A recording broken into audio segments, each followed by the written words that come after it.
Bueno, mis amigos, ¿cómo estamos? Vamos a ver un poco de abdomen agudo perforativo, que junto con abdomen agudo inflamatorio, el obstructivo y el hemorrágico son los principales síndromes abdominales agudos. Antes que todo vamos a definir qué es el abdomen agudo. Decíamos que era un cuadro que está localizado a nivel del abdomen, que está representado generalmente por dolor, no siempre, porque no siempre el dolor es el supersíntoma. Acuérdense que en los cuadros de abdomen agudo hemorrágico el dolor pasa a un segundo plano y lo que prima es el cuadro de hipovolemia, el cuadro lipotímico. Decimos también que este síndrome es de instalación brusca, es decir, corta en el tiempo. Tarda 1 o 2 días, no está semanas arrastrándose. Y bueno, no va a retrotraer, sino que avanza y se agrava. Es importante darle esta característica al cuadro, que no retrotrae, sino que avanza, se agrava y hasta pone en juego la vida del paciente. Y de no mediar un tratamiento, finaliza con la muerte. Entonces, el abdomen agudo perforativo es un cuadro de abdomen agudo que surge por una perforación visceral. Esa perforación visceral va a llevar a una peritonitis, después a la sepsis y después a la muerte. Eso lo vamos a ver ahora cuando veamos la parte de fisiopatología. ¿Cuáles son las posibilidades de perforación de una víscera? ¿Cuáles son las vísceras que se nos pueden perforar? Bueno, vamos a ver qué tenemos. Por un lado, el estómago, ya sea por una úlcera gástrica o por un cáncer gástrico. El duodeno, por una úlcera duodenal o por un cáncer de duodeno que es muy raro. Un divertículo de Meckel o un cáncer de intestino delgado. O patología colónica como un cáncer de colon o una diverticulosis. También tenemos que agregar, dentro de las causas de perforación, los procesos inflamatorios crónicos, como una colitis ulcerosa, una enfermedad de Crohn o bien una tuberculosis, que en su evolución pueden perforarse. Un cuadro de oclusión intestinal, donde tenemos un abdomen agudo obstructivo, con un anillo que compromete la vasculatura de la víscera y lleva a la necrosis del asa, entonces produce una perforación. Acá se estarían mezclando los dos abdómenes agudos, primero el obstructivo y después el perforativo. Causas iatrogénicas, es decir, donde por iatrogenia se perfora una víscera, ya sea en el curso de una cirugía, por el electrobisturí o por la tijera o por lo que fuere, o bien en el curso de una endoscopía digestiva, alta o baja. Y traumáticas, bueno, por todo traumatismo. Heridas de arma de fuego, heridas de armas blancas, heridas punzantes, por un accidente, lo que fuere. ¿Qué podemos decir muy a grosso modo de estas causas de perforación? Vemos que la úlcera duodenal es la primera causa de hemorragia digestiva alta, más o menos un 25% son producidas por una úlcera duodenal, y esta úlcera va a sentar principalmente en la primera porción del duodeno que se denomina bulbo, ya sea en su cara anterior o en su cara posterior. La que asienta en la cara anterior más probablemente se perfore. La que asienta en la cara posterior cursa mayormente con sangrado. ¿Por qué? Porque va a ir horadando, va a ir comiendo las paredes del duodeno y atrás del bulbo está pasando la arteria gastroduodenal, rama de la arteria hepática. Entonces la perfora y se produce la hemorragia digestiva. En el caso de la úlcera gástrica va a asentar sobre la curvatura menor. Generalmente la úlcera gástrica asienta sobre la curvatura menor. El divertículo de Meckel es un resabio embrionario, es la persistencia del conducto ónfalo-mesentérico entre el yeyuno y el ilion.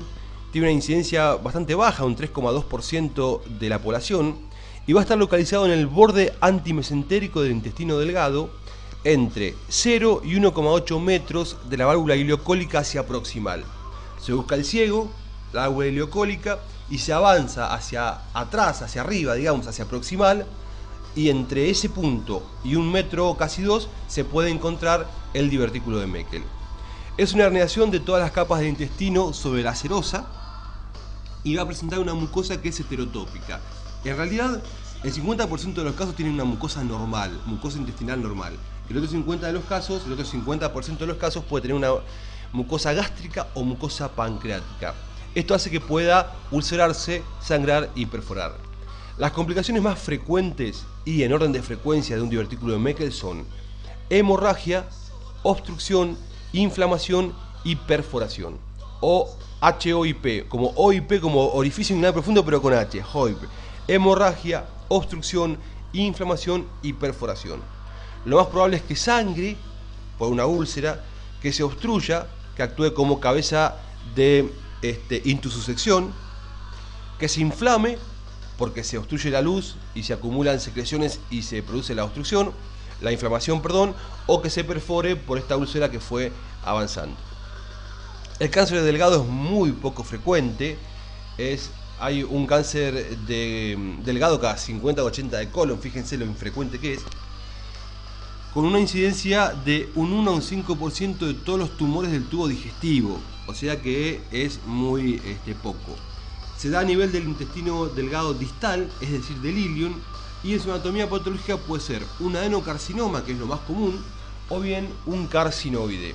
El tumor carcinoide es un tumor que secreta sustancias vasoactivas y que va a estar localizado en el apéndice o en el yeyuno, en el ilion distal, Respecto del cáncer de colon, es la vedette, se lleva el primer puesto respecto a los cánceres del tubo digestivo, y el 10% puede cursar con una perforación. Cuando hay divertículos adquiridos a nivel del colon, hablamos de diverticulosis. Es la presencia de herniaciones de la mucosa sobre las otras capas del colon. Son divertículos adquiridos, que en el 75% de los casos van a estar localizados a nivel del colon izquierdo, del colon sigmoides, y un 35% cursa con complicaciones. ¿Qué complicaciones? Las más frecuentes son la hemorragia, la inflamación y también la perforación, que es lo que lo incluye como causas en este síndrome. Bueno, ya de causas no hay mucho más para decir.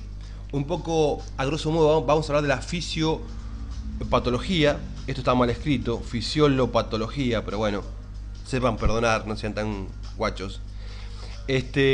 Dijimos que la perforación visceral lleva a una peritonitis, indefectiblemente. ¿Y cómo se da esto?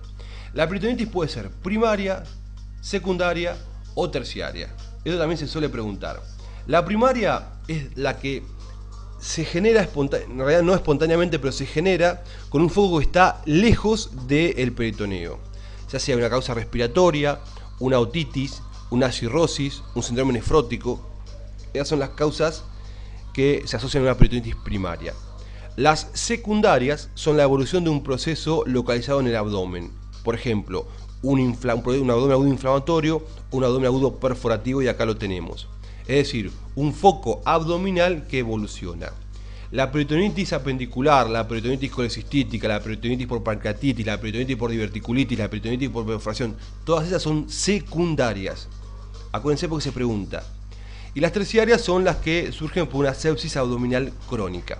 Entonces, la primaria se origina en un foco extraperitoneal y la secundaria se origina en un foco peritoneal. Una vez que se produjo la perforación visceral, hay contaminación del peritoneo. Esto depende de cuál es el agente que irrite, se va a tardar más o menos tiempo. Lo más irritante es la materia fecal. En un segundo plano tenemos el jugo gástrico, después la orina y después la sangre. Acuérdense que la sangre y la orina no son muy irritantes peritoneales, principalmente la materia fecal y después el jugo gástrico, que produce una peritonitis química. Entonces, una vez que se vierte al peritoneo la sustancia de la víscera, se produce una reacción inflamatoria donde hay vasodilatación, donde hay aumento de la permeabilidad capilar, donde hay un exudado proteico con mucha fibrina. Ese proceso inflamatorio cursa de esta manera. Eso lleva a que se produzca un hilio reflejo, un hilio paralítico, y se genera un tercer espacio. Se alteró la membrana, se generó una asa dilatada, se empezó a acumular líquido en ese asa y se genera un tercer espacio. Por otro lado, todo este proceso inflamatorio altera la barrera mucosa, hay traslocación bacteriana y se produce un cuadro de sepsis. Entonces, el hilio forma tercer espacio que da hipovolemia. La hipovolemia sumada a la sepsis son una combinación explosiva y llevan a la muerte. Es por eso que hay que hacer un tratamiento rápido. Bueno, hasta acá llegamos con esta primera parte de abdomen agudo perforativo, y si quedan pilas, subo la segunda. Gente, un abrazo, saludos a la fisiolopatología y nos vemos. Chao. Él sigue durmiendo Pancho.